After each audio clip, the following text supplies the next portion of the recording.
আসলে কি ভাই, আজকে দীর্ঘ ২৯ বছর যাবতই আমরা এই একটি মাত্র হত্যা মামলা নিয়ে আমরা বিভিন্ন আদালতের দ্বারে ঘুরতেছি।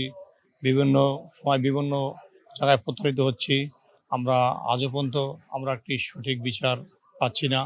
ইভেন দীর্ঘ ২৯ বছর পর গত ২০শে অক্টোবর যে অপমৃত্যু থেকে একটি হত্যা মামলায় রূপান্তরিত করা হয়েছে, সেই তুলনায় আমরা আজকে যত সালমান ভক্তরা আছি আমরা গর্বিত।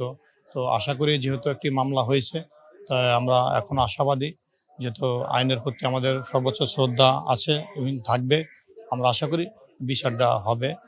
খুব দ্রুতই হত্যাকারীদের আইনের আওতায় এনে তাদের বিচারের শাস্তি দিবেন ইনশাল্লাহ আশা করি। আসলে ভাই, এটা আমাদেরও এই একটা মাত্রই প্রশ্ন। দেখেন, আজকে ১ বৎসরে মামলার রায় পর্যন্ত হয়ে গেছে এই দেশে এই বিচার। আর আমাদের দীর্ঘ ২৯ বছর গত হয়ে যাওয়ার পর আমরা